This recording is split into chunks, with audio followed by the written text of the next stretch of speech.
Shalom, Israel. It's your boy Nubreed, aka Brother Emmanuel, coming through with yet another topic. I wanted to speak about how NoFap actually affects your thought process, or affects your mind, or how you perceive things. I really want to speak about that because I was actually just thinking about that. For those who don't know what NoFap is, it's basically no masturbation, or you could just call it semen retention, or pretty much abstinence, celibacy, anything that is basically harnessing your sexual energy in an act of discipline. It's pretty much NoFap in a nutshell. But I want to talk about how it affects your mind, how you think. But first and foremost, you all must understand that in order to be truly happy or find some similitude of peace, you must, I repeat, you must become one with yourself. Now, why is harnessing your sexual energy and not masturbating or releasing your energy to the sexual redundant behavior that society brings? How does that make you become one with yourself, some may ask? Well, it's actually quite simple. The act of masturbating is actually detaching from thyself. You're tricking your body to believe that you are actually about to procreate or create. And what's happening is you're actually detaching. Your mind sends the signal down your spinal cord, which in the male extremities, a lot of people don't understand that the sperm actually comes from the spinal cord or the bone marrow. And it actually takes a lot of energy when a male releases. You're literally creating life. At least you're tricking your body to make you believe you're creating life. This is why masturbation can be so damaging, because your body has to fight to recreate that life force that lives inside of you. A male can create life to its fullest potential. A woman acts as the earth.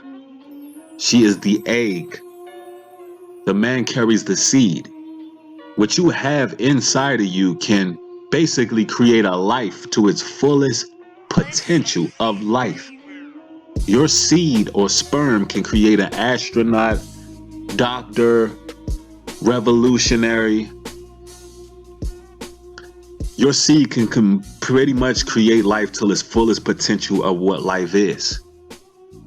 That's what your seed can do. So when you trick your body in an act of undisciplined behavior, in an act of self-glorification or self-pleasure, what happens is you in fact detach from yourself, because your seed is a part of you. So you must have respect for your seed. You must respect where your seed goes. So how does this affect you when you actually retain your energy and harness that energy? We're talking about the strongest energy force known to man, the power to create life. What happens when you harness that? See, I'm gonna keep it real simple for you.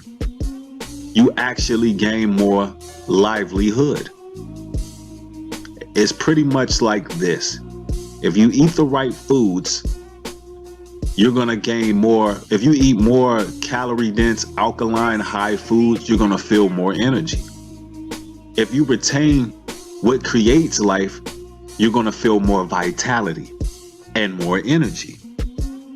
It's very simple. The effects of releasing your seed causes you to lose energy. It causes you to lose vitality and livelihood. This even goes for having sex too much. There is a such thing as overindulging in that as well. This is for those who may be married. This is why in the scriptures, on this channel, we do things from a biblical perspective. In the scriptures, it tells you to go a time for prayer, fasting, and supplication when you go without your particular mate in order to gain more vitality, to gain more knowledge from the Most High, to gain more wisdom. So these videos are not just for the single man. These videos are for everyone who is looking to gain another sense of discipline and gain more vitality and livelihood. And so basically, let's talk about how this affects the mind and how it affects the thought process. Becoming one with yourself makes you feel more complete as a person, an overall more well-rounded person with the ability to think on all aspects of things. You're able to quantify situations. You're able to deal with things in a more deliberate manner. You're able to see things as they come. You're able to have a deeper understanding, a deeper knowledge, and a deeper wisdom when it comes to life situations. And you're able to deal with it a lot more proficiently. You are a lot less emotional. You are pretty much a stable individual. When you become one with yourself, you are the same person day in and day out. It's when you start to overindulge and release your energy, you become very unstable. So how it affects the mind is it makes you perceive things better. It helps you deal with everyday life situations in a less stressful manner. It actually helps control anger. And this is something that yours truly, your brother, definitely deals with. I found myself to be a very high-strung individual. It doesn't take me much to actually, flip out. So when I was engaging in that activity of releasing my energy all the time, on a regular basis, and I'm speaking of my past, that made me a very unstable individual, pretty much a ticking time bomb. I walked around with pretty much a dark cloud hovering over me, and anyone who basically I felt any kind of disrespect or threat or anything, I would lash out.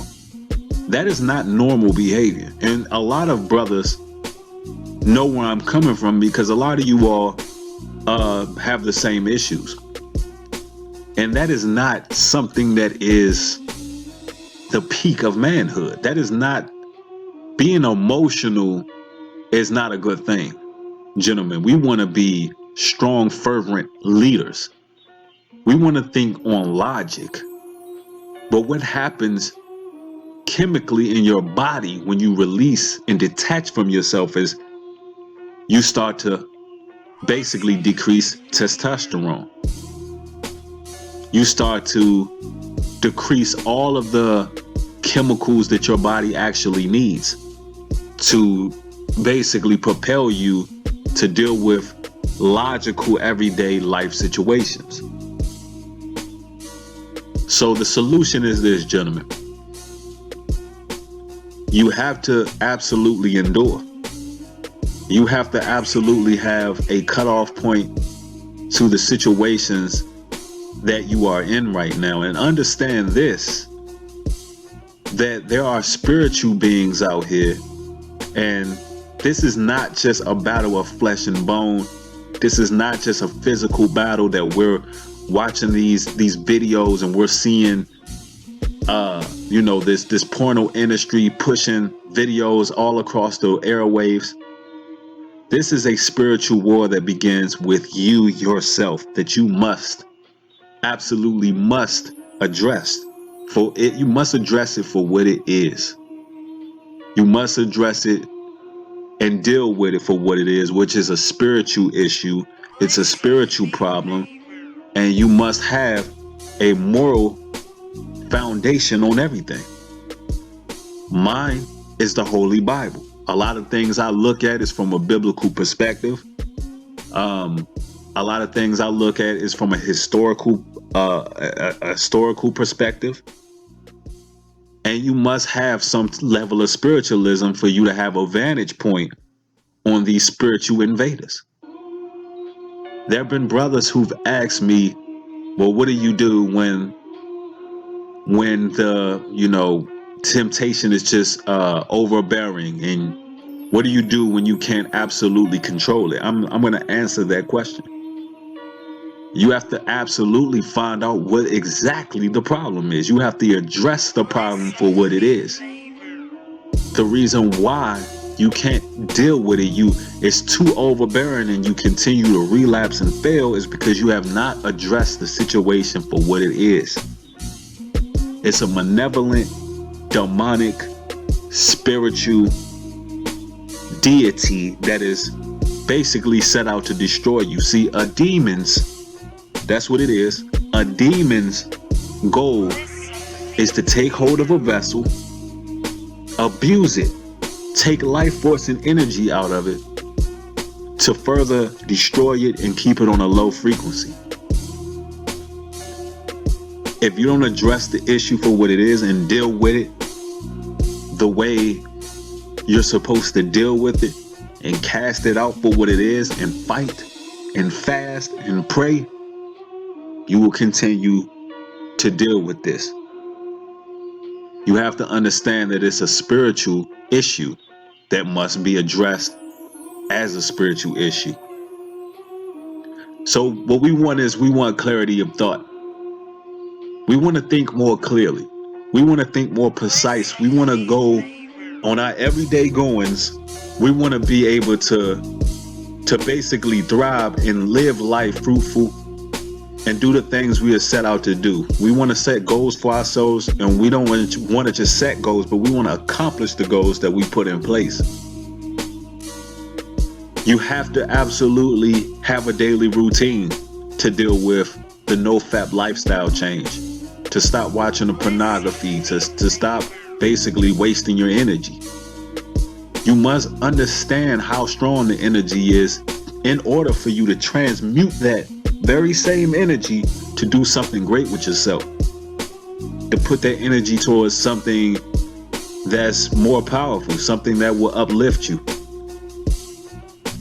And you must absolutely address the problem for what it is, it being a spiritual problem, and deal with it accordingly and walk in the way that you're supposed to walk. We want to accomplish our goals, so we got to do what it takes. And conquering the most strongest energy in life sounds like a pretty good way to approach success. If you conquer that, you're on your way to approaching great things. And one man's idea of success may be different from the next.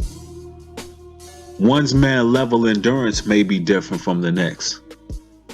But you must absolutely know yourself and become one with yourself in order for you to control your environment and make it further in life and live more fruitful and have more vitality.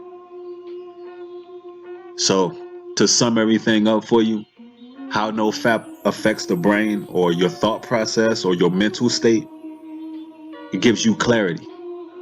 The same clarity of becoming one with yourself, the same clarity of actually gaining innocence back. Because when you bombard your mind with all of these images, you begin to lose your innocence. You begin to look at women subjective. You begin to become pretty much a creep. You know what I'm saying? And it's just not a good look for us. We want to rise above. We want to make better lives, better decisions. We want to endure. And we want to be blessed by the best, the Most High. Leave your comments. If you like the video, definitely share this video. These type of videos need to be spread. Thank you, fellas. Thank you, ladies. Y'all have a blessed day. Shalom and peace.